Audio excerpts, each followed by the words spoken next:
Tech ലോകത്ത് നിന്നുള്ള വാർത്തകൾ. ഇനി ജോലിക്ക് AI മതി. മനുഷ്യരെ നിയമിക്കുന്നത് നിർത്തി ഫിൻടെക് കമ്പനിയായ ക്ലാർന. കമ്പനിയുടെ പ്രവർത്തനങ്ങളിൽ നിർമ്മിത ബുദ്ധി അവിഭാജ്യ ഘടകമായി മാറിക്കൊണ്ടിരിക്കുകയാണ്. ഈ സാഹചര്യത്തിൽ പരമ്പരാഗത ജോലികൾ വേണ്ടെന്ന് വയ്ക്കുകയാണ് CEO സെബാസ്റ്റ്യൻ സിമേറ്റ്കോവ്സ്കി പറയുന്നു. നിർമ്മിത ബുദ്ധി ഉപയോഗിച്ചതോടെ കമ്പനിയിലെ തൊഴിലാളികളുടെ എണ്ണത്തിൽ 22% കുറവാണുണ്ടായത്. കഴിഞ്ഞ വർഷം 4500 പേർ ജോലി ചെയ്തിരുന്ന സ്ഥലത്ത് ഇപ്പോൾ 3500 പേരാണുള്ളത്. ഇത്തരത്തിൽ ജീവനക്കാരെ കുറയ്ക്കാൻ സഹായിച്ചത് നിർമ്മിത ബുദ്ധിക്കായി കമ്പനി നടത്തിയ വൻ നിക്ഷേപമാണെന്നും ക്ലാർനയുടെ CEO ചൂണ്ടിക്കാട്ടുന്നു. വ്യക്തികൾ ചെയ്തിരുന്ന ഭൂരിഭാഗം ജോലികളും ഇപ്പോൾ AI വഴി ചെയ്യാൻ സാധിക്കുന്നുണ്ട്. ഓപ്പൺ AI അടക്കമുള്ള AI അസിസ്റ്റുകളെ ഒറ്റ കുടക്കീഴിൽ എത്തിച്ചാണ് ഈ നേട്ടം കൈവരിച്ചത്. 700 കസ്റ്റമർ സർവീസ് ഏജന്റുമാരുടെ ജോലിയാണ് ഓപ്പൺ AI ഉപയോഗിച്ച് കമ്പനി ചെയ്തു തീർത്തതെന്നും CEO സെബാസ്റ്റ്യൻ പറയുന്നു. അതേസമയം AI വഴി കമ്പനിയുടെ ഉൽപാദനശേഷി ഉയർന്നുവെന്നും ആ വരുമാനത്തിന്റെ നിശ്ചിത ഭാഗം ജീവനക്കാർക്ക് ശമ്പള വർധനയായി നൽകുമെന്നും കമ്പനി വ്യക്തമാക്കി. എന്നാൽ അടുത്ത 5 വർഷത്തിനുള്ളിൽ 30% HR റോളുകൾ AIക്കായി നൽകാൻ ഉദ്ദേശിക്കുന്നതായി പ്രമുഖ ടെക് കമ്പനിയായ IBM സൂചന നൽകിയിട്ടുണ്ട്. AI സാങ്കേതിക വിദ്യകൾ ഉപയോഗത്തിൽ കൊണ്ടുവരുന്നതിന്റെ ഭാഗമായി പരസ്യ വിതരണ വിഭാഗത്തിൽ നിന്ന് ഗൂഗിൾ 30,000 പേരെ പിരിച്ചുവിടാൻ ഒരുങ്ങുകയാണെന്ന് റിപ്പോർട്ടുകളുണ്ട്.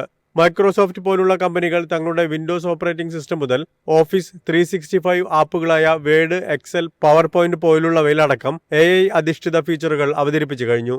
News desk MyFin TV. HSBC ഇന്ത്യയും ഇന്ത്യൻ ഹോട്ടൽ കമ്പനിയും ചേർന്ന് HSBC താജ് ക്രെഡിറ്റ് കാർഡ് അവതരിപ്പിച്ചു. വിസയുടെ പങ്കാളിത്തത്തോടെയാണ് കാർഡ് പുറത്തിറക്കിയത്. വിസയുടെ പങ്കാളിത്തത്തോടെയാണ് ഇന്ത്യയിലെ ആദ്യത്തെ പ്രീമിയം കോ ബ്രാൻഡഡ് ഹോസ്പിറ്റാലിറ്റി കാർഡ് ഇറക്കിയത്. ആഡംബരവും സവിശേഷവുമായ യാത്രാ അനുഭവങ്ങൾ തേടുന്നവർക്ക് ഇത് വളരെ ഉപകാരപ്രദമാണ്. കാർഡിന്റെ ആദ്യ ഓഫറുകളും പ്രഖ്യാപിച്ചു. താജ് പാലസ്, രാംബാഗ് പാലസ് എന്നിവയുൾപ്പെടെ തിരഞ്ഞെടുത്ത താജ് പാലസുകൾ 2 പേർക്ക് 1 രാത്രി താമസത്തിനുള്ള വൗച്ചർ സൗജന്യമായി ലഭിക്കും. കാർഡ് ആക്ടിവേറ്റ് ചെയ്യുമ്പോൾ ഏതെങ്കിലും IHCL 5 സ്റ്റാർ പ്രോപ്പർട്ടിയിൽ 2 രാത്രി താമസവും സൗജന്യമാണ്. ഇന്ത്യയിൽ നിന്ന് പുറപ്പെടുന്ന എമിറേറ്റ്സ് ഫ്ലൈറ്റുകൾക്ക് കിഴിവ് ലഭ്യമാണ്. ആഭ്യന്തര, അന്തർദേശീയ എയർപോർട്ട് ലോഞ്ചുകളിലേക്ക് പരിധിയില്ലാത്ത പ്രവേശനവും സ്റ്റാർബക്സ്, ക്രോമ എന്നിവയിൽ കിഴിവുകൾ തുടങ്ങി ഒട്ടേറെ ഓഫറുകളും HSBC താജ് ക്രെഡിറ്റ് കാർഡ് വഴി ലഭിക്കും. കൂടുതൽ ഇന്ത്യക്കാർ ആഡംബര അനുഭവങ്ങൾ, യാത്രകൾ, ആരോഗ്യം എന്നിവയ്ക്ക് മുൻഗണന നൽകുന്ന ഉപഭോക്തൃ ചെലവ് രീതികളിലെ മാറ്റത്തിനിടയിലാണ് കാർഡിന്റെ ലോഞ്ച്. വർദ്ധിച്ചുവരുന്ന ഡിസ്പോസിബിൾ വരുമാനം, ഡെസ്റ്റിനേഷൻ വിവാഹങ്ങളിലെ വർധനവ്, വെൽനസ് ടൂറിസത്തിന്റെ വളർച്ച എന്നിവ പ്രീമിയം ഹോസ്പിറ്റാലിറ്റി സേവനങ്ങളുടെ ആവശ്യം വർദ്ധിപ്പിക്കുന്നു. News desk MyFin TV. രാജ്യത്ത് ഏറ്റവും വേഗത്തിൽ വിറ്റഴിയുന്ന SUV ആയി മാരുതി സുസുക്കി ഫ്രോൺസ്. ഈ വർഷം നവംബർ വരെ 1.5 ലക്ഷത്തോളം യൂണിറ്റുകളാണ് വിറ്റഴിഞ്ഞത്. ഈ വർഷം ജനുവരി മുതൽ നവംബർ വരെ മൊത്തം 1,45,484 യൂണിറ്റ് ഫ്രോൺസ് SUVകളാണ് മാരുതി സുസുക്കി വിറ്റഴിച്ചത്. ഈ കാലയളവിൽ punch, Creta, Brezza, Scorpio, Nexon എന്നിവയ്ക്ക് ശേഷം മൊത്തത്തിലുള്ള SUV വിൽപ്പനയിൽ മാരുതി സുസുക്കി 6ാം സ്ഥാനത്താണ്. നിലവിൽ 5 വേരിയന്റുകളുള്ള ഫ്രോൺസിൽ 2 എഞ്ചിൻ ഓപ്ഷനുകൾ ലഭിക്കും.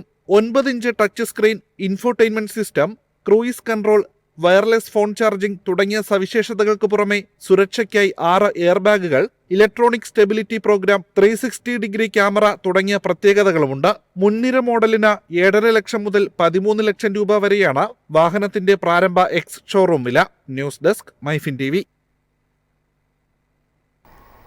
യാത്രക്കാർക്ക് സേവനങ്ങൾ കൂടുതൽ എളുപ്പമാക്കാൻ ലക്ഷ്യമിട്ട് സൂപ്പർ ആപ്പുമായി ഇന്ത്യൻ റെയിൽവേ. റെയിൽവേയുമായി ബന്ധപ്പെട്ട വിവിധ സേവനങ്ങളെ ഒന്നിച്ച് ഒരു കുടക്കീഴിൽ ലഭ്യമാക്കാനാണ് ശ്രമം. സെന്റർ ഫോർ റെയിൽവേ ഇൻഫർമേഷൻ സിസ്റ്റംസുമായി സഹകരിച്ചാണ് ആപ്പ് വികസിപ്പിച്ചിരിക്കുന്നത്. IRCTC ആപ്പും വെബ്സൈറ്റും അപ്ഗ്രേഡ് ചെയ്താണ് സൂപ്പർ ആപ്പ് ഒരുക്കുക. സൂപ്പർ ആപ്പിന്റെ വരവോടെ IRCTC, rail connect, UTS, rail Madad എന്നിങ്ങനെ വിവിധ ആപ്പുകളിലെ സേവനങ്ങൾ ഒറ്റ ആപ്പിനുള്ളിൽ തന്നെ ലഭ്യമാകും. Ticket booking, platform ticket, train track ചെയ്യാനുള്ള സൗകര്യം, കാറ്ററിംഗ് സേവനങ്ങൾ, PNR സ്റ്റാറ്റസ് ചെക്കിംഗ് എന്നിങ്ങനെയുള്ള അനവധി സേവനങ്ങൾക്ക് പുറമെ ചരക്കു നീക്കം ഉൾപ്പെടെയുള്ള സേവനങ്ങളും ഇതിലൂടെ ബുക്ക് ചെയ്യാനാകും. അതിവേഗമുള്ള പേയ്മെന്റ് സംവിധാനവും പുതിയ ആപ്പിൽ ഉണ്ടാകും. ഈ മാസം തന്നെ സൂപ്പർ ആപ്പ് പുറത്തിറക്കാനാണ് തീരുമാനമെങ്കിലും ലോഞ്ചിംഗ് തീയതി ഇതുവരെ പ്രഖ്യാപിച്ചിട്ടില്ല. News desk MyFin TV.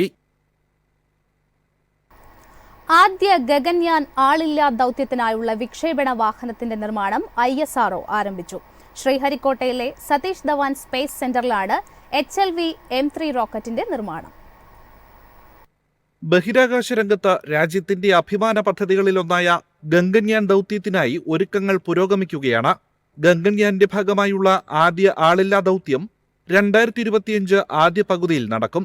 India low earth ഓർബിറ്റിലേക്ക് ആദ്യമായി സ്വന്തം പേടകത്തിൽ മനുഷ്യനെ അയക്കുന്ന പദ്ധതിയാണ് ഗഗൻയാൻ. ബഹിരാകാശത്തേക്ക് 3 ക്രൂ അംഗങ്ങളെയാകും ഗഗൻയാൻ പേടകത്തിൽ ISRO അയക്കുക. സംഘത്തെ ഭൂമിയിൽ നിന്ന് 400 കിലോമീറ്റർ ഉയരെയുള്ള ഭ്രമണപഥത്തിൽ എത്തിച്ച ശേഷം സുരക്ഷിതമായി തിരിച്ചെത്തിക്കുകയാണ് ദൗത്യത്തിന്റെ പ്രാഥമിക ലക്ഷ്യം. ഇതിനു മുന്നോടിയായി അടുത്ത വർഷം ആദ്യപാദത്തിൽ ഗഗൻയാൻ 1 ആളില്ലാ ദൗത്യത്തിന്റെ വിക്ഷേപണം നടത്തും. ദൗത്യത്തിനായുള്ള ക്രൂ മൊഡ്യൂൾ തിരുവനന്തപുരം VSSCയിൽ അവസാനവട്ട മിനുക്കുപണികളിലാണ്. കെയർ ദൗത്യത്തിന്റെ 10ാം വാർഷിക ദിനമായ ഡിസംബർ 18 തന്നെ വിക്ഷേപണ വാഹനത്തിന്റെ നിർമ്മാണത്തിന് ഇസ്രോ തുടക്കം കുറിച്ചു. 2018 ഡിസംബർ 18 LVM-3 റോക്കറ്റിന്റെ ആദ്യ ദൗത്യം നടന്നത്. യാത്രാ പേടകത്തിന്റെ മാതൃകയാണ് അന്ന് വിക്ഷേപിച്ചത്. കടലിൽ ഇറക്കിയ പേടകത്തെ പിന്നീട് വീണ്ടെടുക്കുകയായിരുന്നു. News desk MyFin TV.